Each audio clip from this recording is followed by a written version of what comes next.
Halo Sobat Dapur Indonesia ID, kali ini kita akan membahas informasi seputar seleksi nasional masuk perguruan tinggi negeri.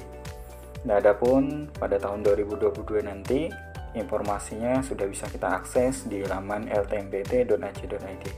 Langsung saja kita masuk ke laman ltmpt.ac.id.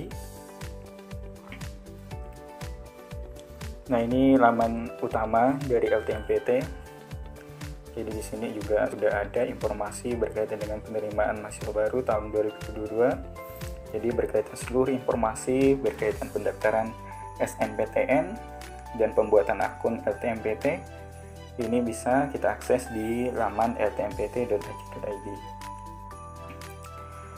Pada menu laman utama LTMPT ini ada laman utama, kemudian top 1000 sekolah ini berkaitan dengan pelaksanaan UTBK. Kemudian portal LTMPT. Nah, di sini nanti ini menunya akan kita gunakan nanti ketika akan membuat akun LTMPT.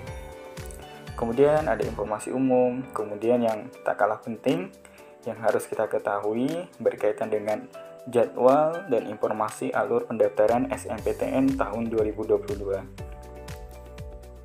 Nah, jadi bagi kamu siswa kelas 12 ini wajib mengetahui jadwal-jadwal penting berkaitan dengan SNPTN. Adapun pada menu SNPTN ini ada beberapa menu submenu yang harus kita ketahui juga. Yang pertama adalah pangkalan data sekolah dan siswa. Nah, ini pangkalan data sekolah dan siswa ini fungsinya untuk sekolah. Jadi untuk unit sekolah untuk mengatur kurikulum.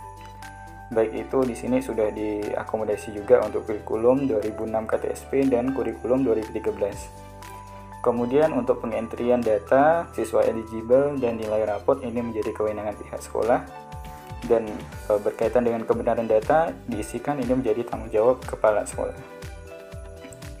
Kemudian berkaitan dengan persyaratan sekolah ini pastinya tingkat SMA, MA, SMK yang mempunyai NPSN. Jadi NPSN ini adalah nomor pokok sekolah nasional. Kemudian berkaitan dengan akreditasi, ini akan mempengaruhi kuota yang didapatkan oleh sekolah berdasarkan akreditasinya. Jadi ini bisa kita lihat di sini akreditasi A punya kuota 40%, kemudian akreditasi B 25% dan akreditasi C 5%. Jadi untuk kalian yang ingin mengetahui berapa banyak kuota setiap sekolah atau kuota siswa yang akan diterima di SNPTN untuk sekolah kalian, tinggal dikalikan dengan persentase berdasarkan akreditasi dikalikan dengan jumlah siswa yang akan lulus pada kelas 12. Kemudian nomor 3 di sini ada mengisi pangkalan data sekolah. Jadi wajib sekolah tempat kalian bersekolah sekarang yang nantinya kalian akan mendaftarkan diri sebagai salah satu peserta dari sekolah sekalian. Jadi sekolah wajib di sini mengisikan data pada pangkalan data sekolah dan siswa atau PDSS. Berikut juga berkaitan dengan siswa eligible. Jadi siswa eligible ini nanti akan ditentukan oleh pihak sekolah berdasarkan seleksi nilai rapot dari semester 1 sampai semester terakhir atau semester 5. Kemudian persyaratan peserta di sini pastinya peserta yang akan mengikuti SNPTN harus memiliki prestasi akademik. Ini juga bisa dibuktikan dengan nilai rapotnya. Kemudian juga ada prestasi mungkin non akademik yang mungkin disyaratkan oleh masing-masing perguruan tinggi negeri yang akan kita daftarkan. Kemudian memiliki NSN dan terdaftar di PDSS. Jadi untuk memiliki NSN ini, jadi NSN ini sebenarnya siswa sudah memiliki masing-masing ya. Namun kebiasaannya ada NSN yang tidak valid. Atau bahkan NSN ini bukan kepunyaan siswa tersebut. Jadi kalian sebagai siswa dapat mengecek NSN itu milik kalian sudah valid atau belum pada portal NSN. Nanti bisa kalian saksikan juga di video pada channel ini berkaitan dengan bagaimana mengecek NSN kita sudah valid atas nama kita atau belum, dan terdaftar aktif atau belum. Kemudian juga terdaftar di PDSS. Jadi ini berkaitan dengan terdaftar di PDSS, siswa dapat menanyakan pada operator sekolah Nah, apakah nama kalian sudah didaftarkan atau belum? Kemudian memiliki nilai rapot semester 1 sampai dengan 5. Jadi ini untuk melihat prestasi akademik untuk mapel penjurusan. Kemudian peserta yang memiliki program studi bidang seni dan olahraga wajib mengunggah portofolio. Jadi bagi kamu yang akan mendaftar di PTN dengan bidang seni dan olahraga, ini wajib mengunggah portofolio berkaitan dengan video praktik ya di bidang seni ataupun olahraga. Kemudian berkaitan dengan pilihan program studi. Nah, di sini yang pertama, setiap siswa dapat memilih 2 program studi dari satu PTN. Misalkan di Universitas Tanjung Pura, kalian memilih 2 program studi. Atau di 2 PTN. Jadi, satu PTN bisa memilih 2 prodi, atau di 2 PTN tadi, satu program studi di Universitas Tanjung Pura dan satu di Universitas Gadjah Mada, misalkan saja. Kemudian jika memiliki 2 program studi, salah satu harus berada di PTN pada provinsi yang sama dengan SMA, MA, SMK asalnya. Jadi misalkan di sini kalian memilih satu program studi di PTN 1 dan satu program studi di PTN 2. Jadi salah satu di PTN ini harus berada di provinsi tempat asal SMA kalian. Kemudian jika memilih satu program studi, ini dapat memilih PTN yang berada di provinsi manapun. Jadi ini jika kalian hanya memilih satu program studi saja. Kemudian disarankan tidak lintas minat. Nah, ini juga tergantung pada ketentuan PTN yang dituju. Kemudian di sini juga bisa kita lihat terkait tahap pendaftaran. Jadi alurnya sampai 12 alur ya. Jadi ini bisa yang pertama berkaitan dengan pengumuman kuota. Jadi pengumuman kuota ini tadi berdasarkan akreditasi sekolah. Jadi pengumuman kuota ini diinformasikan nantinya pada tanggal 28 Desember 2021. Kemudian juga sekolah yang sudah diumumkan kuota SNPTN-nya ini dapat menyanggah jika ada kekeliruan data. Paling lambat ini pada tanggal 17 Januari 2022 pukul 15.00 PI. Jadi jika terdapat kekeliruan kuota berdasarkan akreditasi sekolahnya. Kemudian pada tahap kedua ini registrasi akun LTMPT. Jadi sekolah yang akan mendaftarkan siswanya pada SNPTN wajib telah memiliki akun LTMPT unit sekolah. Kemudian registrasi akun LTMPT bagi siswa. Jadi setelah sekolah memiliki akun LTMPT, siswa yang akan mendaftar SNPTN juga wajib memiliki akun LTMPT yang nantinya akan dibuka ya, dan bisa kita buat akunnya di laman portal ltmpt.ac.id seperti kita bahas pada sebelumnya. Kemudian tahap 4 adalah lihat data. Jadi LTMPT nanti akan menginformasikan jumlah siswa yang eligible mendaftar SNPTN berdasarkan akreditasi sekolah. Jadi setelah diketahui kuota per sekolah, maka sekolah dapat menentukan siswa eligible yang dapat mendaftar pada seleksi nasional masuk perguruan tinggi negeri. Kemudian tahap berikutnya adalah sekolah menentukan calon peserta. Jadi di sini nanti seleksi berkaitan dengan siswa eligible akan ditentukan oleh sekolah.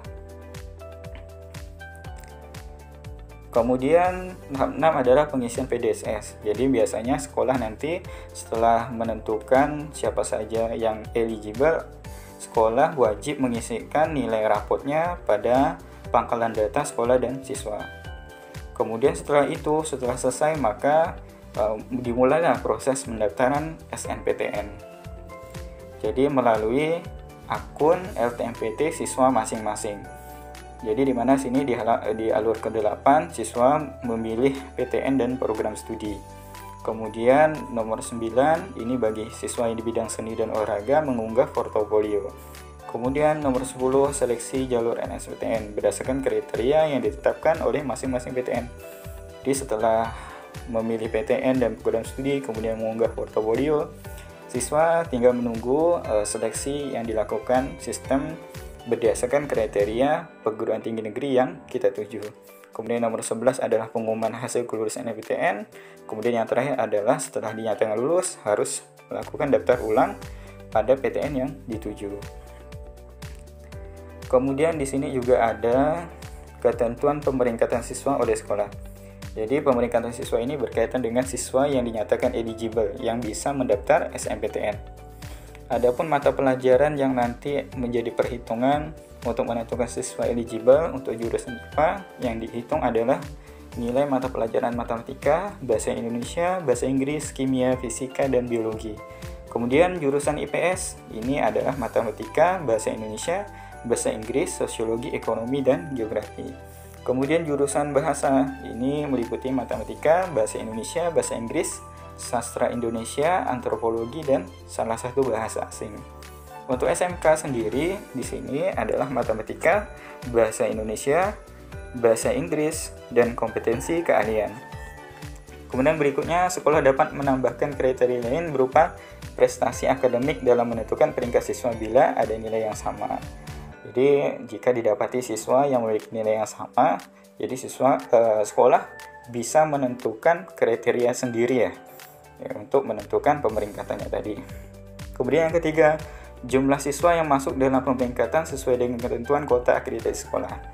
Jadi ini bisa kalian tanyakan ke pihak sekolah berkaitan dengan kuota SNPTN siswa yang eligible yang dapat didaftarkan pada SNPTN.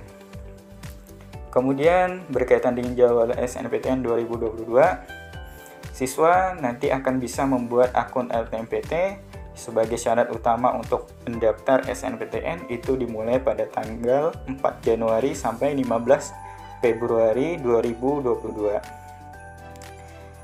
Kemudian PDSS dan SNPTN. Nah, ini berkaitan sosialisasi biasanya untuk pihak sekolah. Ini dimulai tanggal 1 Desember. Jadi dimulai tanggal Desember awal bulan ini sampai dengan 8 Februari 2022. Kemudian sosialisasi SNPTN juga sama 1 Desember sampai 28 Februari 2022. Kemudian launching kegiatannya. Jadi launching kegiatan PMB ini untuk pembuatan akun LTMPT dimulai 4 Januari 2022. Kemudian penetapan siswa eligible oleh sekolah ini dari mulai 4 Januari sampai 8 Februari. Kemudian pengisian PDSS atau pengentrian nilai raport oleh sekolah ini dimulai tanggal 8 Januari sampai 8 Februari 2022. Kemudian pendaftaran SNPTN siswa melalui akun LTMPT-nya ini 14 sampai 28 Februari 2022. Kemudian yang terakhir, pengumuman hasil SNPTN ini dilakukan pada tanggal 29 Maret 2022. Jadi seluruh kegiatan ini akan berakhir pada jam 15.00 WIB atau jam 3 sore. Jadi ini beberapa hal poin penting yang wajib siswa ketahui yang ingin melanjutkan ke perguruan tinggi melalui seleksi nasional masuk perguruan tinggi negeri atau SNPTN tahun 2022. Kemudian berkaitan dengan pembuatan akun LTMPT dan syarat-syaratnya nanti akan kita bahas pada video selanjutnya. Jadi tetap pantau terus channel Naval Indonesia ID dan jangan lupa klik subscribe, share, dan selalu komen untuk menanyakan informasi terbaru berkaitan dengan SNPTN. Mungkin itu yang perlu kita ketahui berkaitan dengan SNPTN pada tahun 2022 ini. Jadi jangan sampai lewatkan tanggal-tanggal penting ini ya. Oke, demikian. Semoga menambah informasi berkaitan SNPTN ini. Semoga bermanfaat. Terima kasih.